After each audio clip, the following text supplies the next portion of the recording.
So in Parshat Vayeshev of the Torah Anthology, which is the English translation of the book series called Me'am Loez, translated by Rabbi Aryeh Kaplan.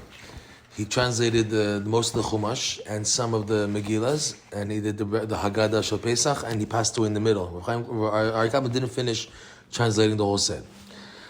When he reached Vayeshev, and in Parshat Vayeshev, where it talks about the whole story of Yehuda and Tamar, the author of Me'am Loez goes into all the details of the sexual transgressions, onanism, and nida, and masturbation. He goes into all these things, and the severe prohibition of doing them. And he offers, and he lived before Rabbi Nachman, of course. The Rav Yaakov Culi, he lived like in the late 1700s. He passed away in the late 1700s, so he was a bit in the time of Rabbi Nachman, but also before. He was older. So he writes there that the best you can do, one of the things he says is the best you can do to rectify any blemish of the covenant is to fast for the rest of your life every Monday and Thursday. It's one of the things he mentions there. He mentions a few things, but they're all connected with fasting.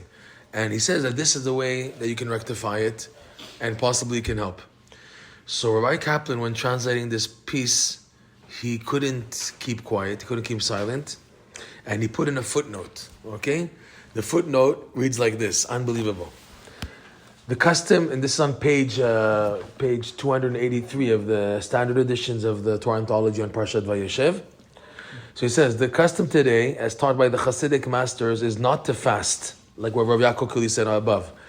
The great Hasidic master, Rabbi Nachman of Breslov, revealed a general rectification, Tikkun HaKlali, for this sin, consisting of the recitation of the following 10 psalms. Okay, so he lists up some psalms: 16, 32, 41, 42, 59, 77, 90, 105, 137, 150.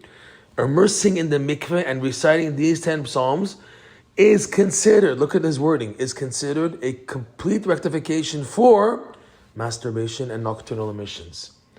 And by him saying that, because Rabbi Nachman talks about Tikkun HaKlali, he says the rectification for a nocturnal emission. Never did Rabbi Nachman say like explicitly for also mezid, intentional, which is masturbation. Here, Rabbi Kaplan was so confident, and his way of understanding all the details of Rabbi Nachman's Tikkun HaKlali, he says it helps even for a masturbation, which is mezid, and also for the shogeg, which is nocturnal emissions.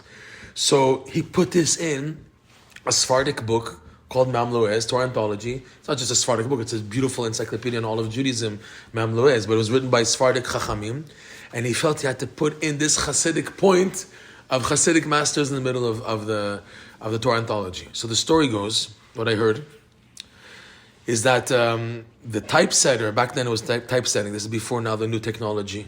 Back then, the typesetter for Moznaim publications, who were publishers of the Torah Anthology, said he was a Skver Chassid. And as is known, the Skver Chassidim had a traditional opposition against Breslev books and Breslev teachings for whatever reason. And the Skver typesetter refused to add this in the book when getting it ready for printing, for the printing press. So Rabbi Kaplan told the owner of Moznaim, the publisher, if he doesn't put it in, I'm quitting. I'm not going to work for you anymore. I'm not going to finish the translation. So he started getting heated up and got excited. He went to the Skver Chassid. He said, listen, whatever Rabbi Kaplan tells you to do, you do. You put it in, okay? Or else you're leaving. You're going to leave him.